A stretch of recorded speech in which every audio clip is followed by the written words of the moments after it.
Bonjour à tous, je vous invite à vous abonner à cette chaîne, à aimer, à partager, à commenter ces vidéos, c'est très important. C'est une manière de nous soutenir. Merci à vous tous. Mais d'abord, Valentin Schirmer me rejoint, rédacteur en chef de l'Étudiant Libre. Bonjour Valentin. Bonjour Clémence. Comment allez-vous ? Très bien, mieux.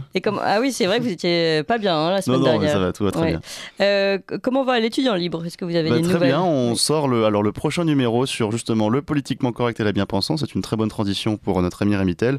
Ça part à l'impression plus tard mercredi, donc il sera disponible à partir de la fin de semaine prochaine. Oui, alors comme vous l'avez dit, c'est une très bonne transition parce que ce politiquement correct, la bien-pensance, c'est bien ce dont a souffert Rémitel dans son amitié avec un certain professeur de sciences politiques.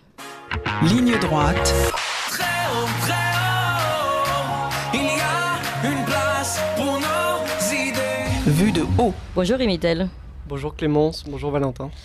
Alors, vous êtes, je le rappelle, essayiste, écrivain, fondateur, activiste d'ailleurs, maintenant vous vous présentez comme activiste, et fondateur du collectif Peuple Libre, auteur déjà de ces 2 livres, Paroles révoltées et Vaincre le Covidisme, aux éditions Perspectives Libres. Et donc là, vous présentez votre 3e ouvrage, La chute de Prométhée, l'être à un démocrate américain, aux éditions Perspectives Libres. C'est bien votre 4e ouvrage. C'est le 4e, il y en a un premier sur lequel je ne communique pas parce qu'il avait été fait en collaboration avec Bruno Le Maire. Chacun a ses parts d'ombre et dans le passé honteux. Voilà, j'ai commencé chez LR, comme certains le savent. Donc c'est...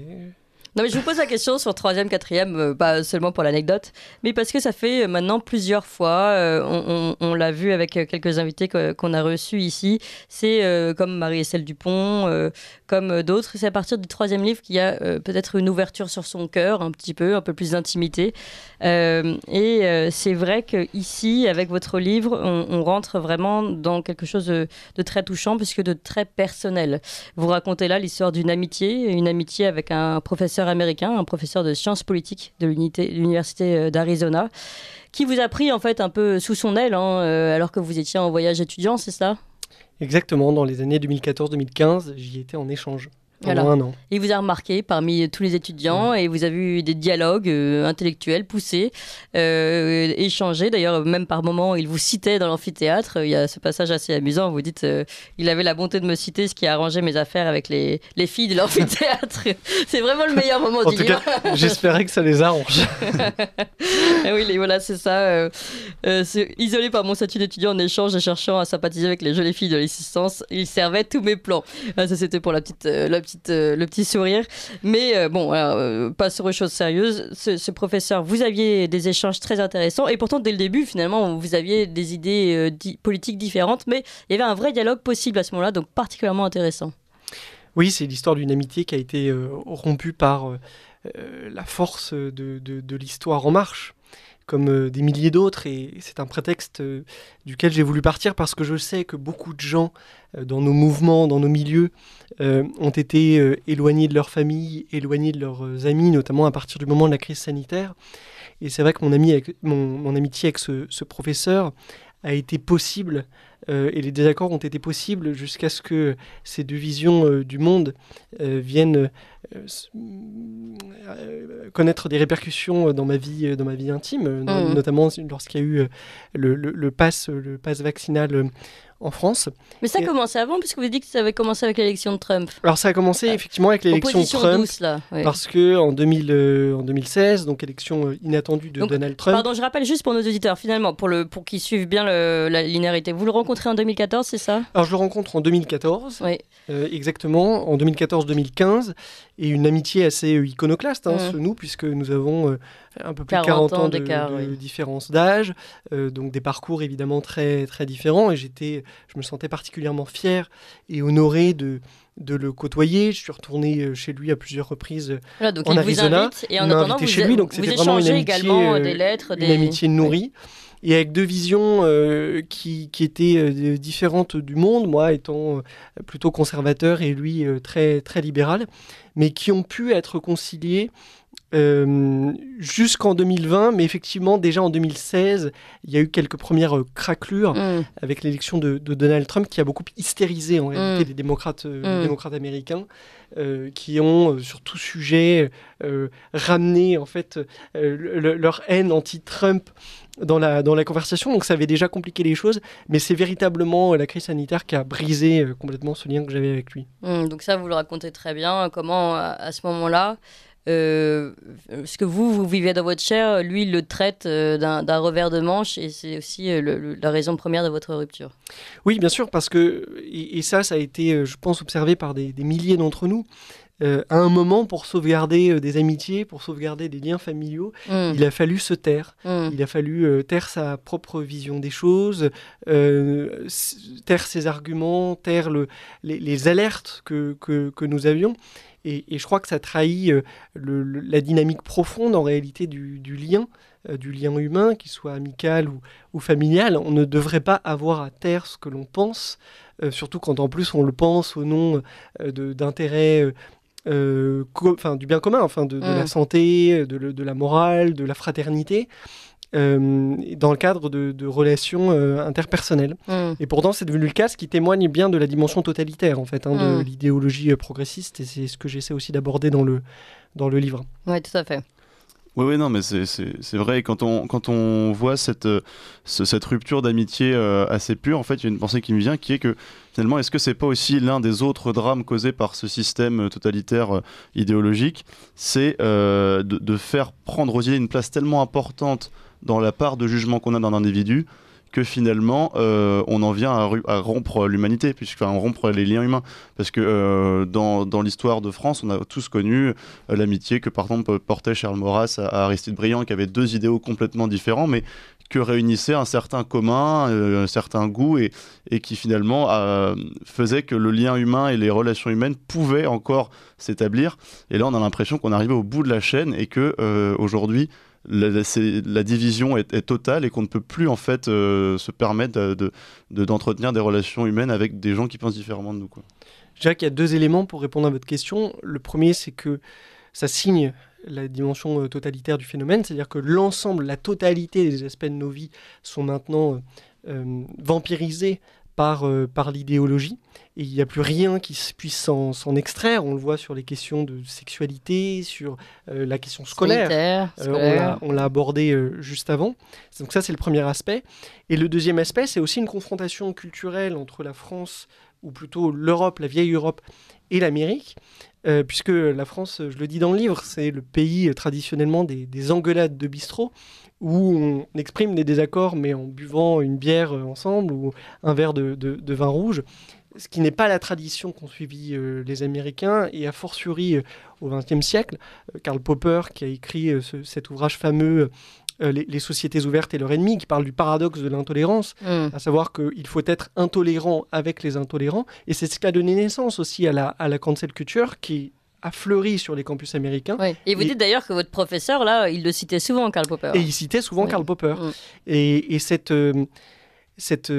dynamique de faire taire les voix dissidentes, ou tout simplement plus nuancées, ou qui cherchent à apporter la contradiction, en fait, a été complètement importée en Europe, et on parle beaucoup de la confrontation culturelle entre l'Occident et le monde musulman. Il y a aussi une confrontation culturelle entre la vieille Europe et l'Amérique, par exemple sur l'enjeu de la liberté d'expression, alors même que la liberté d'expression a été au fondement de la nation américaine. Ça a été l'un des principes créateurs de la nation américaine, et me semble-t-il, c'est aussi pour ça que l'Amérique est en train de se suicider elle-même, parce qu'elle renonce à ses principes les plus essentiels. Mais pour qu'il y ait confrontation culturelle, il faut encore qu'il y ait résistance du côté européen, ce qui n'est pas forcément le cas. Et comme vous le dites, on est complètement envahi par cette manière de penser, disons cette plutôt manière de mettre de côté les personnes qui ne pensent pas comme l'autre, comme le veut en tout cas le narratif officiel. On l'a vu sur tous les sujets. Donc, on l'a vu autant sur, en effet, la question Trump-Biden, les élections Trump. On l'a vu sur le Covid, évidemment, avec une seule science. La science n'a plus le droit d'être débattue. On l'a vu sur tous les sujets. Aujourd'hui, le débat n'a plus lieu. En France, autant, voire plus presque qu'aux États-Unis, finalement. Oui, il y a deux réalités parallèles et irréconciliables qui se sont créées, avec des gens qui, en sincérité, ne vivent tout simplement plus dans le même univers psychologique et mental. Alors que ça permet quand même de préciser que la vérité reste une et indivisible, c'est-à-dire que contrairement à ce que d'ailleurs les progressistes croient, tout n'est pas qu'une question de point de vue. Mais aujourd'hui, force est de constater qu'on a des groupes en archipel qui évoluent dans des boucles cognitives dont ils ne parviennent pas à sortir, et ça rend le dialogue impossible, et donc ça menace en fait la démocratie. C'est bien la difficulté, c'est-à-dire que je pense que la plupart de nos adversaires sont de bonne foi. Le problème, c'est que, étant en situation d'hégémonie culturelle, ils ont pu faire ce qu'ils rêvaient de faire, à savoir nous exclure du débat public, et c'est la raison pour laquelle, heureusement, il reste des médias alternatifs en plein essor d'ailleurs, qui permettent de nourrir aussi la contestation, mais qui a complètement disparu du débat public. Regardez ce week-end, la NUPES a organisé une grande manifestation là, contre la vie chère, avec un succès relatif, mais il y a eu un petit peu de monde. On en a parlé H24 sur les médias en continu, BFM, CNews, etc. Lorsque les manifestants contre le pass sanitaire, qui étaient parfois plusieurs dizaines de milliers chaque week-end, se sont réunis pour alerter justement sur la dérive démocratique et la dérive de l'état de droit, il n'y a pas eu un mot dans les médias. Non, mais non seulement il n'y a pas eu un mot, mais on a expliqué que c'était de la propagande russe. Exactement. Et que ces informations étaient fausses. Pas, oui. Donc ça va même plus loin que ça. Ça va même plus loin. Oui. Valentin. Alors, on a parlé, donc vous venez justement de parler de cette usurpation du réel, qui est un des premiers fondements de cette pensée. Il y en a une autre que vous développez dans votre livre, qui est l'usurpation de la morale, puisque c'est aussi là-dessus que se fonde plus que sur le réel cette bien-pensance, cette pensance du bien. C'est sur la morale, puisque comme ils n'ont pas d'argument à trouver dans le réel, ils trouvent dans cet idéal moral qui est complètement dévoyé leur argument et leur fondement. Bien sûr, et qui leur permet de commettre tous les méfaits, en réalité, puisqu'ils se prépositionnent du côté de la morale, alors qu'ils ont retourné la morale contre elle-même. Regardez le débat actuellement qui sévit aux États-Unis sur l'avortement. Dans un certain nombre d'États américains, et je le mentionne dans le livre, les barrières sont tombées une à une, et par glissement successif, on a légalisé l'infanticide, puisqu'il n'y a plus de limite à l'avortement, au nom justement de la morale, ce qui est quand même une inversion extrêmement on précise, dans certains curieuse. États américains, il n'y a plus de délai, plus aucun délai pour provoquer l'avortement. Plus aucun délai. Mais je pense que, et c'est ce que j'essaye aussi de dire dans l'ouvrage, il y a une logique économique en fait qui précède cette logique idéologique que j'appelle le capitalisme prométhéen, et qui est une forme de stratégie de favoriser des ruptures anthropologiques au nom d'intérêts économiques, et en les faisant accepter par le prisme des droits individuels. Exemple typique actuel en France, le débat sur l'euthanasie. La revendication sur ce que certains appellent le droit à mourir dans la dignité est une revendication assez ancienne, finalement, et ce n'est pas un hasard si elle ressurgit en pleine crise de l'hôpital public. On sait que les 6 derniers mois de la vie sont ceux qui coûtent le plus cher à la sécurité sociale. Et donc, on va favoriser une rupture anthropologique, lever l'interdit de tuer, au nom de motifs économiques, faire réaliser des économies par la sécurité sociale, et en le faisant accepter à l'opinion à travers l'idéologie des droits, le droit à mourir dans la dignité, alors qu'il existe d'autres solutions, les soins palliatifs par exemple, auxquels 200 000 Français n'ont toujours pas accès, et qui permettent justement aux personnes en souffrance de voir leur souffrance apaisée. Et donc ça, je crois que c'est une mécanique qui est assez fondamentale en fait dans le capitalisme que je nomme prométhéen, et qui précède l'idéologie progressiste. Alors, je voudrais qu'on vienne justement sur cette expression de capitalisme prométhéen. D'ailleurs, c'est le titre de votre livre, hein, La chute de Prométhée. Alors, Prométhée, rappelons à tous nos auditeurs, c'est le titan qui vole le feu sacré aux dieux, parce qu'en fait, comme s'il pouvait être dépassé ou toucher le pouvoir des dieux lui-même. Alors, il y a évidemment la symbolique de l'hubris. Hein, est-ce que vous parlez de chute de Prométhée? Est-ce que vous considérez, en accordant cette lettre à votre professeur de sciences politiques, est-ce que vous considérez que la chute est proche pour ces prométhéens, pour ce capitalisme prométhéen? Oui, je crois que ce monde est en train de tomber parce qu'il a été au bout de sa logique et que c'est conscient de sa mort prochaine qu'il panique et qu'il accélère d'une certaine façon.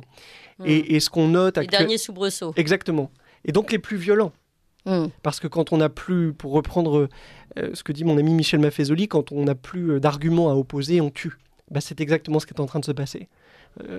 Des jeunes femmes qui vont saccager la toile de Vincent Van Gogh au nom de la lutte contre le réchauffement climatique. On voit bien que là, on est arrivé au bout de la logique et donc de la chute de Prométhée,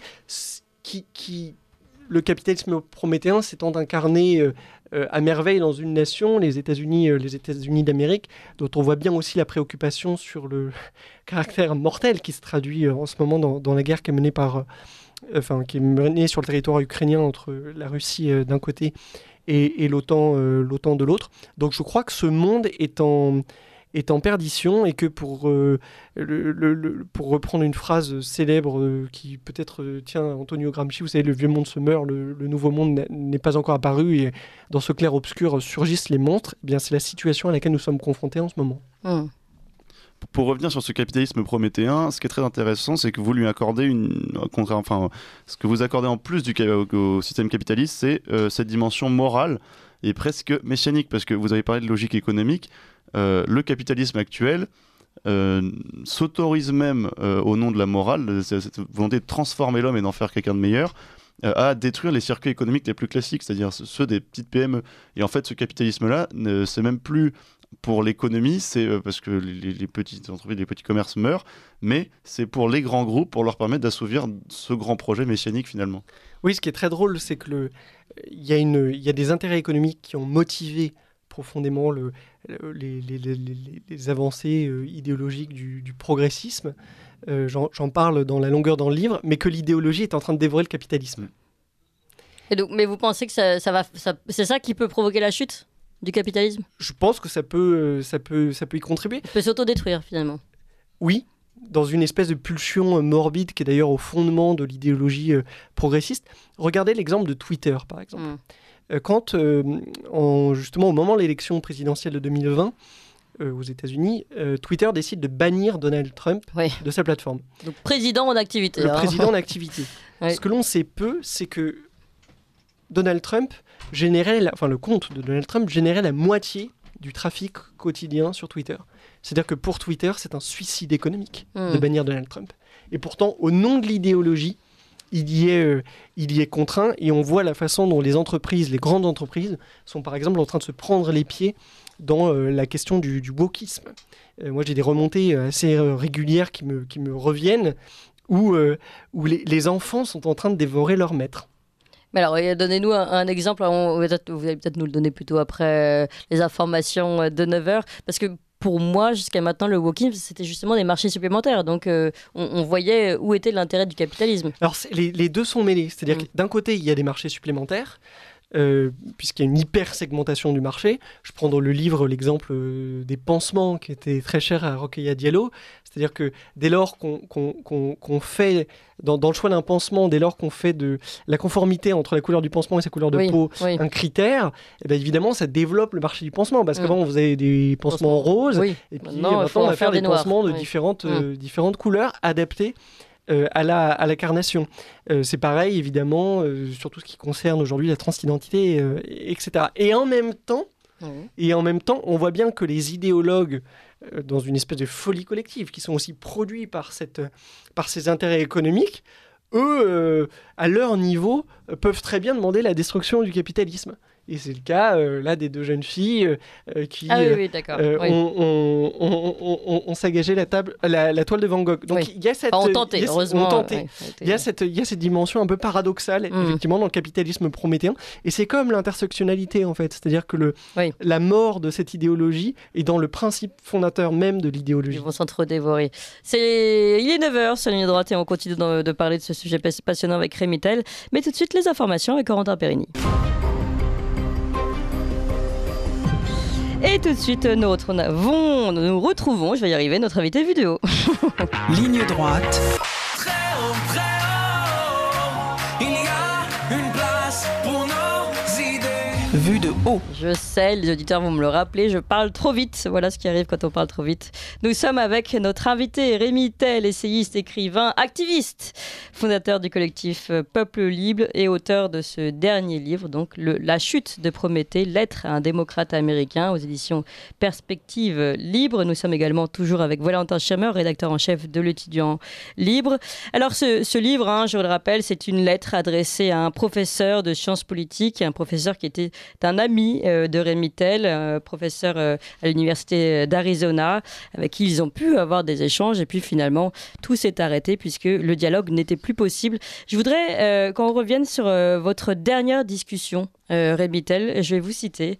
Lors de notre dernière discussion vidéo, tu concédas non sans condescendance d'entendre mes arguments à ce sujet sans vraiment les écouter. Alors il s'agissait déjà du débat sur le Covid. Sans vraiment les écouter, précisant comme si tu m'eus accordé une rare faveur que N, donc il s'agit de sa femme, n'accepterait quant à elle jamais de voir la science mise en doute. Après avoir accroché, tu ne pus t'empêcher de me faire parvenir un article du New York Times dénonçant les propagateurs de fake news. Je ne fais que citer, chers amis, et puis en plus il s'agit d'un échange avec un Américain, donc c'est assez justifié, sur le Covid-19 et la stratégie vaccinale. À ce moment précis, je décidais de mettre unilatéralement et par le silence un terme à cette communication toxique. Et après, vous expliquez qu'il ne s'agit pas non d'un mouvement d'humeur, ni d'un caprice, mais d'une relation qui n'a plus rien d'une relation entre amis, mais tout simplement, en effet, comme vous l'avez parlé, d'une forme de totalitarisme de la pensée qui vous impose la sienne. Et je voudrais qu'on revienne sur cette histoire, parce que c'est l'actualité aussi. Des fact-checkers, comme on dit donc en anglais, des vérificateurs d'informations qui ont servi, on va dire, le camp de ces progressistes, de ces démocrates, notamment lors de ces questions sur la gestion de la politique sanitaire. Et il se trouve que là, récemment, on fera une très grande table ronde demain à ce sujet, le directeur France de Pfizer, je crois que c'est le directeur France, a admis en commission parlementaire à l'Union européenne que la transmission du Covid n'avait jamais été testé pour ce vaccin Pfizer.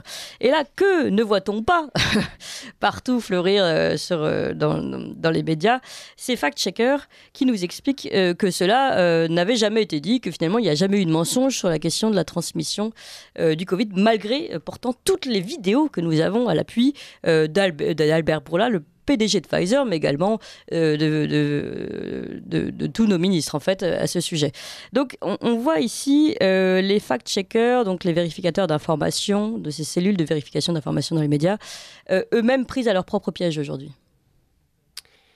Oui, et ces gens-là portent une responsabilité colossale dans la division du peuple français et dans les effets secondaires aussi, dont ont souffert beaucoup de ceux qui ont été injectés par la force. Il y a un élément dont je parle un petit peu dans le livre, mais qui a été aussi déterminant dans l'arrêt de cette relation, c'est que mon grand-père est décédé suite à la deuxième dose du vaccin Pfizer.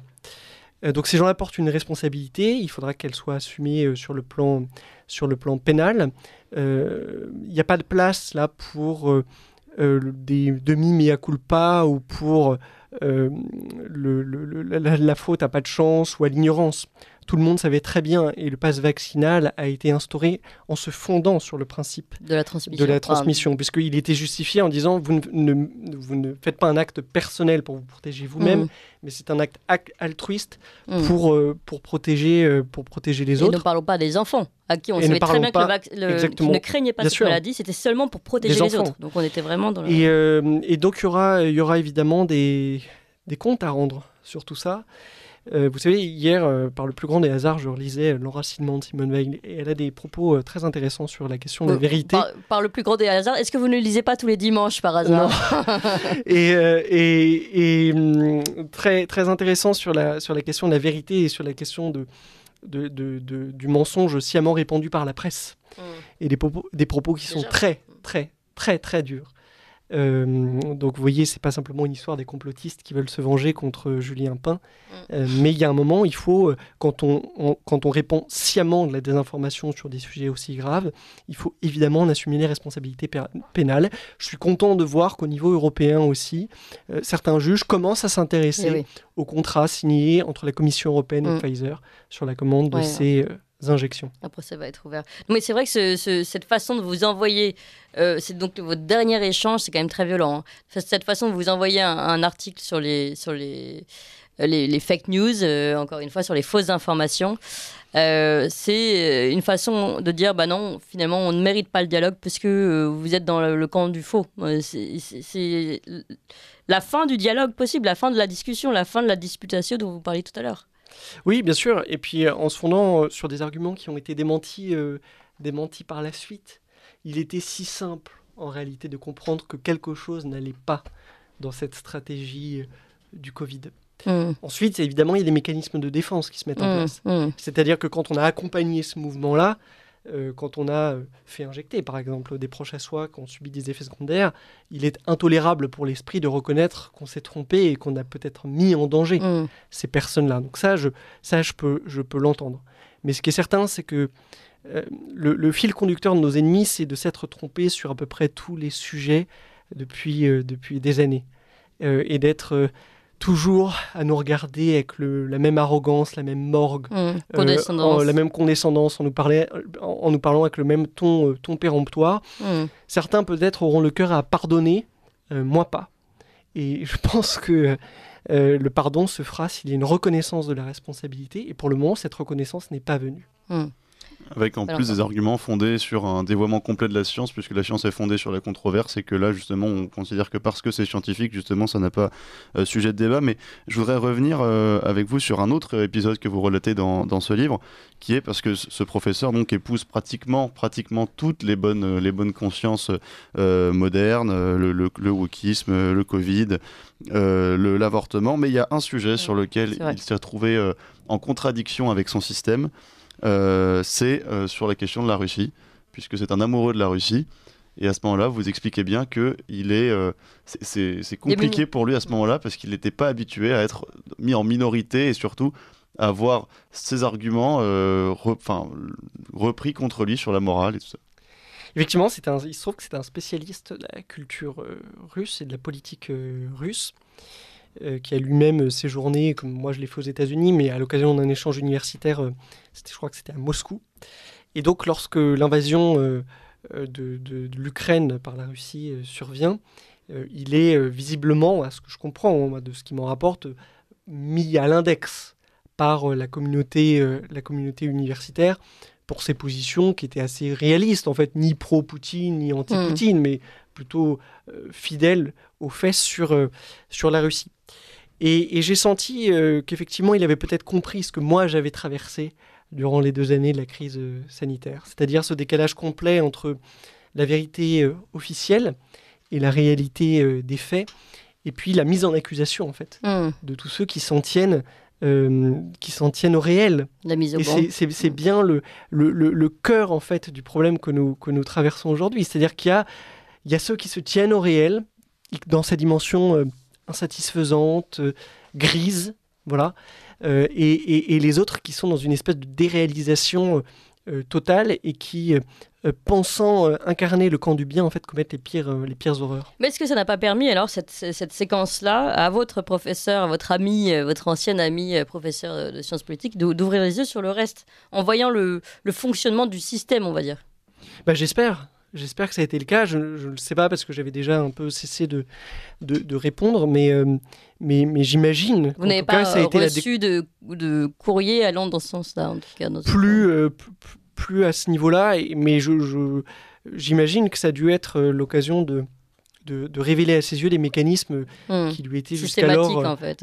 qui étaient jusqu'alors inconnus, puisqu'il en était lui-même l'acteur. En fait. Et pour conclure, Rémi Tel, donc cette lettre qui est adressée à votre professeur et ancien ami de sciences politiques, c'est une lettre, mais aujourd'hui sous forme de livre. Est-ce que vous allez lui envoyer? Est-ce que vous lui avez déjà envoyé cette lettre? Je n'ai pas reçu de réponse pour le moment.